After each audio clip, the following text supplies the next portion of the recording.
Bonjour et bienvenue. Nous sommes ici réunis pour le 6e épisode de la campagne Les songes des cieux brisés.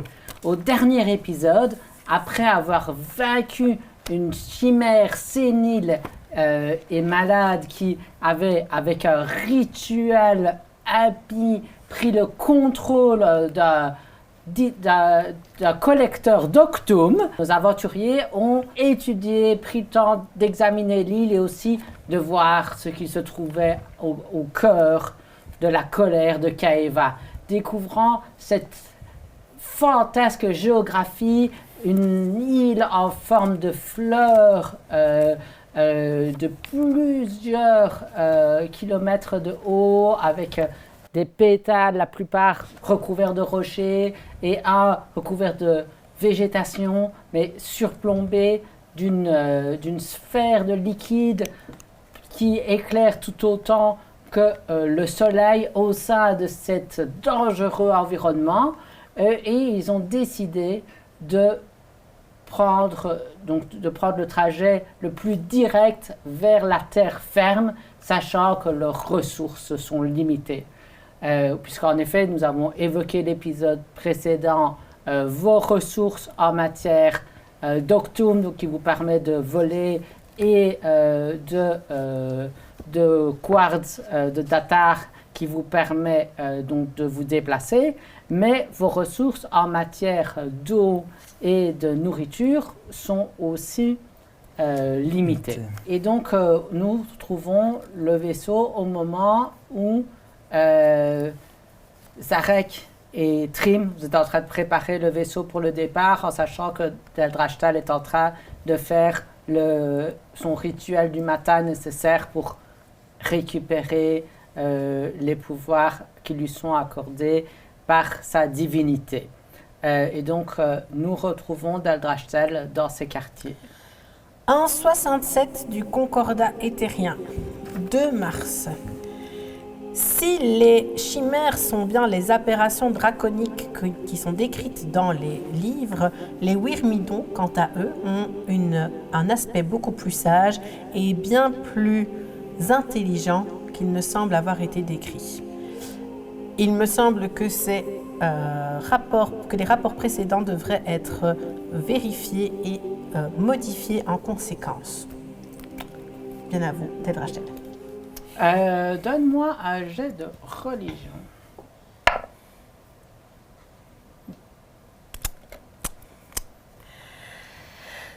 3 plus 4, 7.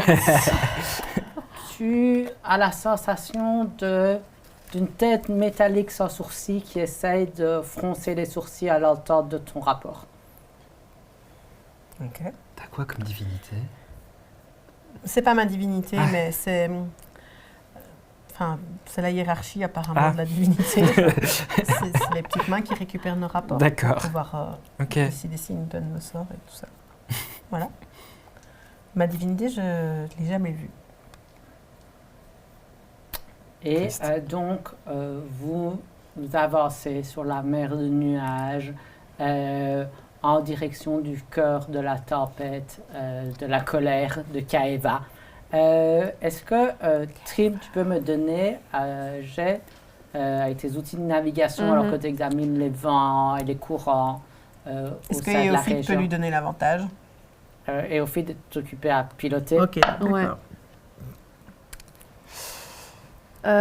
6. Tu ne remarques rien de particulier. Plus Le deux, temps hein. est vraiment... C'est plus 2 plus 1. C'est 8. Mais non, pourquoi plus de plus 1? Navigation, c'est un jet d'intelligence plus ton bonus de maîtrise. C'est ça actuellement? Oui.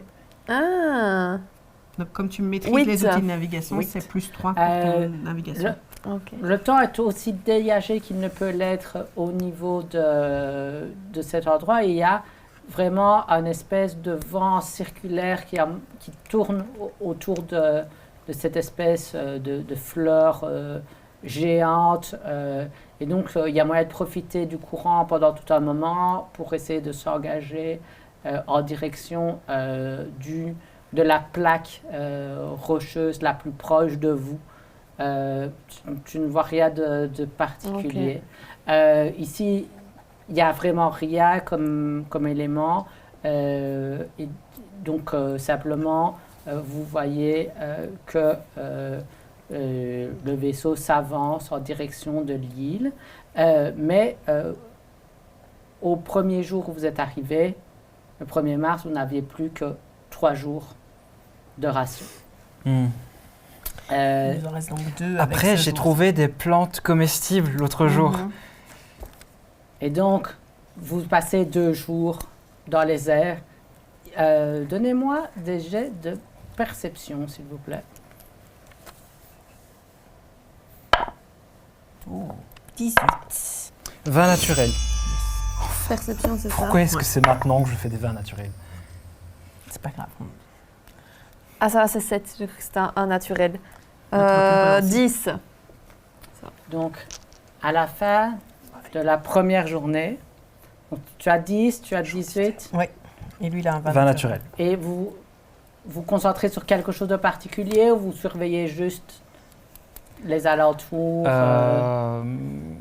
Sur les endroits où on va et les perturbations magiques ou la proximité d'Octum, on va dire, et avec Madag, mais je pense qu'elle s'illumine tout le temps, en fait, pour le moment. Mais pas trop, ça a l'air d'être vraiment s'il y a des concentrations. Des concentrations. Près. Donc, si tu te mets vraiment sur la proue, tu es suffisamment loin du réservoir d'Octum, mais tu vois qu'elle s'illumine, voilà. Je la pointe un peu dans les directions à travers Mais le machin. là, dans les où est-ce qu'il y a airs, Octum étant donné que c'est à 36 mètres, ça ne... Mais tu te concentres sur... Et toi, tu te concentres sur quoi, Rachel? Moi, sur d'éventuels autres bateaux qui pourraient Oui. peut-être nous recevoir, puisqu'on est au final un petit bateau. Éventuellement même j'ai oublié comment elle s'appelait. Le bateau d'où on vient. Le vent sempiternel. Le vent sempiternel sur lequel on était au début. Je me demande si on ne voit pas des morceaux de ce bateau-là quelque part. On a vu un morceau. Juste mais... le L, mais Enfin, est-ce qu'on pense Tu remarques que sur le donut des morts, il y a un morceau du vaisseau, genre un gros morceau de la coque, mais tout en bas. Bien plus bas. Juste en regardant, c'est parce que comme tu as quand même passé quelques semaines dessus, tu reconnais le profil et tu l'identifies. Donc il a l'air vraiment complètement démoli, quoi. Oui. OK. Tu regardes autour, tu vois que sur la tour, c'est le drapeau du DERO de l'Octum Libre, qui est une organisation criminelle de gens qui prétendent pouvoir utiliser l'Octum comme ils veulent. Ça a été créé au départ par des nains, mais ça s'est ouvert à plein de gens. Tu vois, c'est un marteau. Le drapeau représente un marteau qui frappe sur le bouclier et qui développe toutes des... Et ça, le drapeau, il est où? C'est vraiment des grosses bannières qui sont sur la tour. La tour des géants. Et comme maintenant sur vous la vous fleur. approchez, vous pouvez voir que cette tour, elle fait plusieurs centaines de mètres de haut. Il y a des bannières de 30 mètres sur 50 qui sont déployées. Il y en a 2. Tu vois elles ont été tressées avec... rapidement et mal fait, et le symbole n'est pas super bien dessiné, c'est plus quelque chose qui a été fait à la main ou vite fait en tout cas, tu vois que dans le centre de l'île, et qu'il y a, donc dans le centre de l'île, c'est clairement des bâtiments de bois et de pierre avec quelques parties métalliques qui semblent être une espèce de château fort fantasque, mais il y a clairement de la vie dedans, mais les bâtiments n'ont pas de sens, il y a clairement des renforts et de la magie qui permet à certaines parties de tenir là où elles ne devraient pas tenir, mais c'est clairement un village. Tu vois aussi dans les ruines, le long de la tour, il y a clairement une occupation un peu plus industrielle, avec des grosses colonnes de fumée qui sortent de bâtiments à moitié détruits et ce genre de choses. Et tu vois qu'il y a clairement des pirates. Tu vois aussi qu'il y a un zeppelin qui circule le long entre l'île tout au-dessus et ce port. Et il y a aussi un deuxième zeppelin qui est à quai tout près de la grande tour avec un autre à 2 mâts de taille beaucoup plus raisonnable que ce que l'était le vent sempiternel. Mais ce sont les 3 vaisseaux, ils portent tous les 3 les couleurs du DERO de l'Octum Libre. Vous êtes encore loin, tu ne sais pas si vous avez été repéré. À ce stade, vous êtes à mi-hauteur entre les deux îles, donc vous êtes encore vraiment au-dessus. Il y a peut-être le zeppelin que vous voyez, mais pour le moment, il part vers l'île la plus haute. Ville la plus haute. Qu'il fasse bien. Donc vous êtes à peu près à la même hauteur, mais assez loin. Donc toi, tu le repères déjà de relativement loin, donc tu ne sais pas s'ils vous auront repéré ou pas. Okay. Toi, on arrive à ton vin naturel. Oui. Donc, tu te concentres sur la magie, tu repenses à ton rêve, mais aussi tu repenses à l'odeur. Il y a quelque chose dans cette île qui te fait penser à l'odeur de ton gâteau préféré. Et tu repenses soudainement à ce souvenir où la première fois tu avais eu des cauchemars et tu te souviens maintenant que ce cauchemar, c'était la même vision que tu as eue avant de te réveiller après la destruction du vent sempiternel. Et tu te souviens de te réveiller en pleurs, de ta mère qui se réveille, essaye de te consoler, t'amène dans la cuisine, ouvre l'armoire avec... Ta mère a une armoire pour la vaisselle de tous les jours et la vaisselle prestigieuse pour les jours de fête ou quand il y a des invités. Et pareil, il y a les produits de la vie de tous les jours et il y a les produits pour les jours exceptionnels. Tu vois qu'elle sort un gros pain, un gros truc de farine et commence à préparer pour la première fois ton gâteau préféré. Tu te souviens que tu avais encore fait le même cauchemar, mais tu te souvenais qu'il y avait la présence de ta mère avec toi et du coup, il faisait moins peur ce cauchemar et tu n'y avais plus pensé depuis des années. Et ça te revient et puis tu regardes autour de toi. Donc tu comprends vraiment que c'est un énorme bâtiment ou vraiment une montagne, un mont qui avait été arraché et qui a visiblement, il y a eu un énorme rituel ou quelque chose de magique qui s'est passé ici. Et tu comprends que l'île, en une espèce de donut, est reliée à un complexe magique qui est le centre de la colère de Kaeva plus bas. De ce que je sais, les héros de l'Octum Libre, ils sont plutôt pas très d'accord avec les Drachéides. Oui, les héros de l'Octum Libre, c'est vraiment... Il y a certains qui sont juste des industriels qui ne veulent pas respecter les règles qui ont été mises en place par les Drachéides et les Azimars de l'expédition atérienne. Il y en a d'autres qui sont vraiment des brigands. Je ne suis pas sûre que ce soit une très bonne idée qu'ils me voient. Ouais. Je peux peut-être commencer par aller dans la cale et me cacher un maximum. Après, est-ce que c'est pas écrit sur le bateau que c'est un truc Drachéide Mais vous pourriez l'avoir volé. C'est vrai. Donc, je peux en tout cas au moins essayer de me cacher et voir ce qui se passe quand on va arriver là-bas et voir en fonction de ce qui se passe si... Enfin, je sais pas comment vous si ça vaut la sentez. peine que tu te montres ou pas. Enfin, si c'est prudent que tu te montres. Oui. Oui, Ouais. s'il faut, tu peux rester dans le vaisseau et nous, on verra pour essayer de trouver de l'Octum ou ce genre de choses. Est-ce que vous changez votre destination? Mais donc, notre destination, de toute façon, on C'était sait qu'on un des n'avait pas... pétales, c'est ça. On n'a pas n'avait tellement le pas choix, en fait. d'aller... C'était difficile d'aller jusqu'au centre parce que c'était 3 jours qu'il nous fallait et on n'a que 2... on n'avait que de la réserve pour 2 jours d'Octum. Ouais. Donc, on est obligé d'aller sur un des premiers pétales qui ne sont Ouais. pas les plus intéressants, c'est plutôt les plus vides, Après, me semble-t-il. c'est parce que c'est ton bateau. Mais est-ce que ça ne vaudrait pas la peine qu'on essaye de choper un des zeppelins? Parce que j'imagine que si ce sont des zeppelins, ils n'ont pas besoin d'Octum pour se tenir en l'air. C'est bien possible.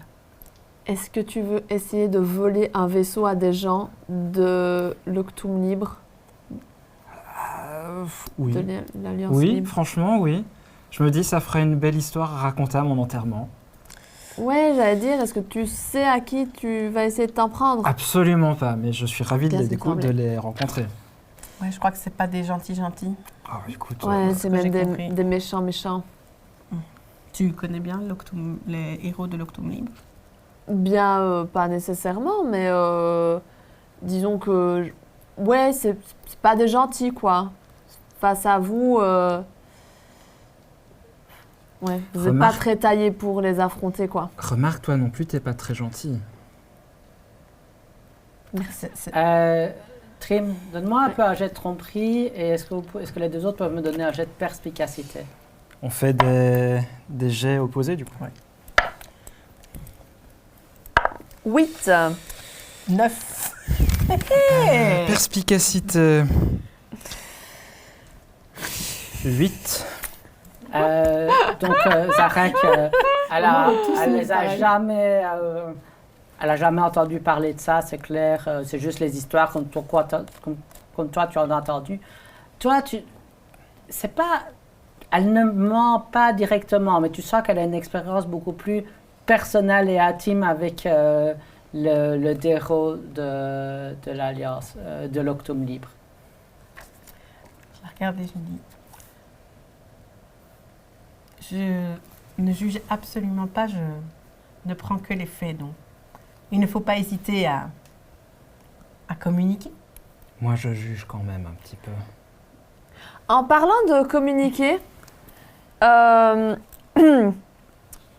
ne vous ai jamais dit que je ne sais pas exactement comment j'ai atterri sur le vent sempiternel exactement. Ah mais oui, je sais même que là. quelqu'un m'a aidé à y embarquer. Ok. Et quand on s'est réveillé sur notre petit vaisseau, j'ai retrouvé un petit papier qui me disait « Ils veulent la Drachéide, protéger le Tiflin ». Signé K. Moi? Je ne sais pas qui est ce « il ». Je suppose que la Drachéide, c'est toi. Je suppose que le Tiflin, c'est lui. Je ne Ouais. sais pas qui est K. Moi, je suppose que du coup, je suis Tu peux important. mener un jet d'histoire. Ouais, parce que je suis vraiment douée en histoire. Est-ce que je peux faire la liste dans ma tête de tous les gens dont le prénom pourrait commencer par K? Si tu veux, 16. donne-moi un jet d'histoire avec des avantages. Kevin. Kevin. Calvin. Kelvin. Kelvin. Donc Histoire. 16. Chiropracteur. Chiropracteur.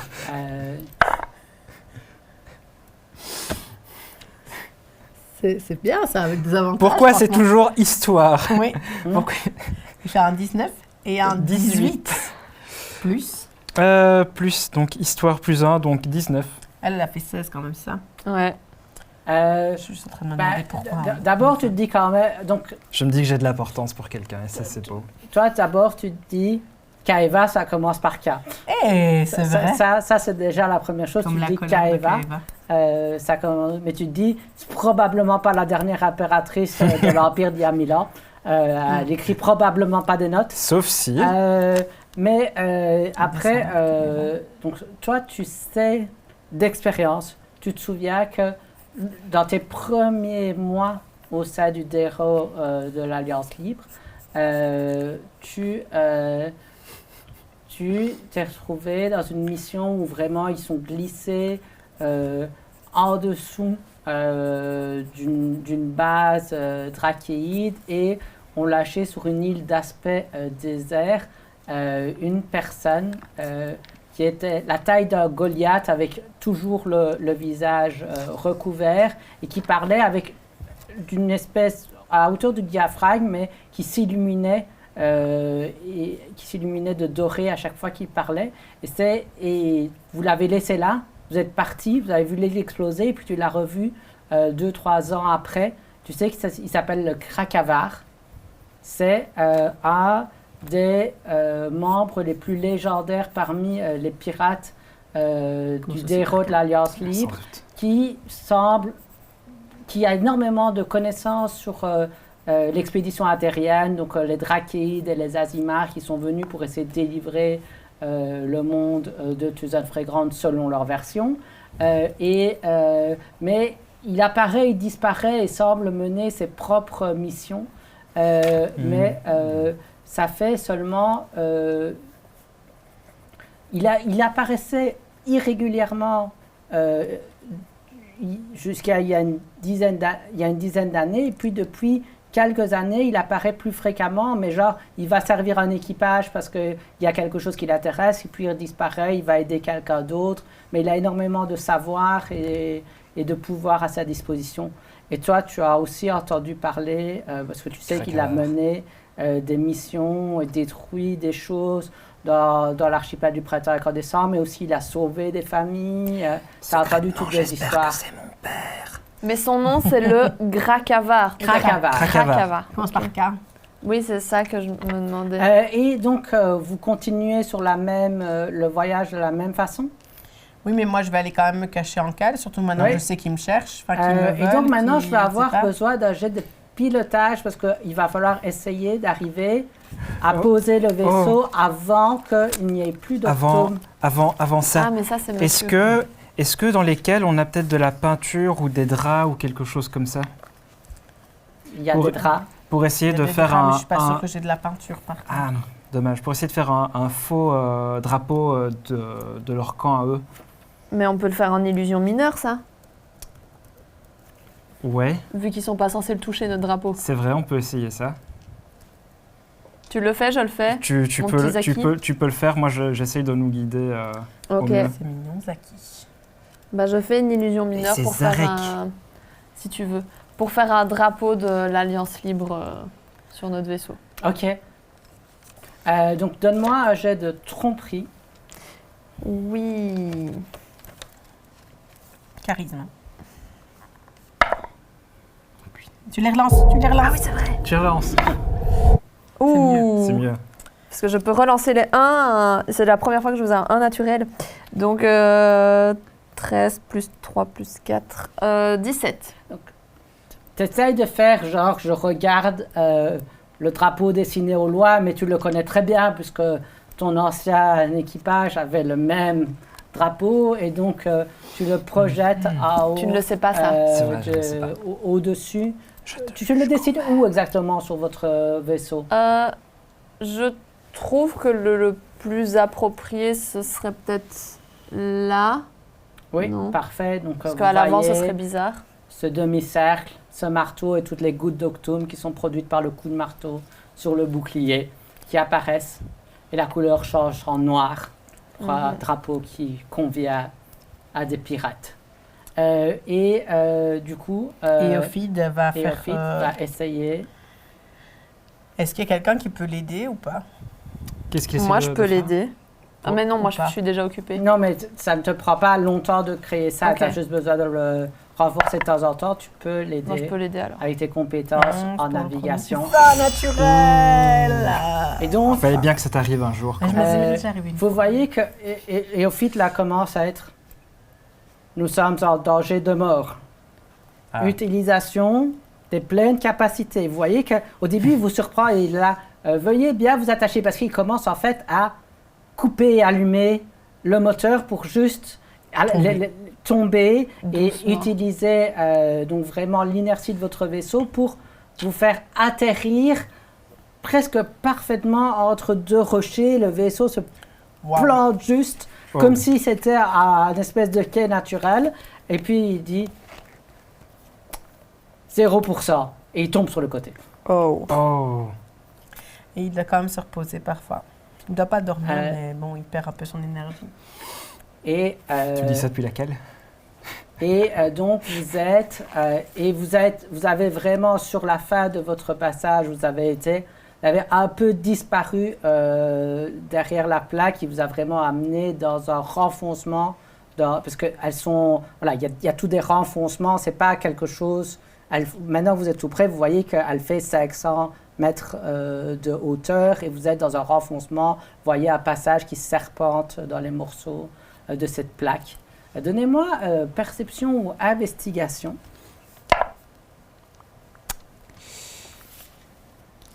Perception, hein. On va faire investigation. 11 pour moi. 14 ici.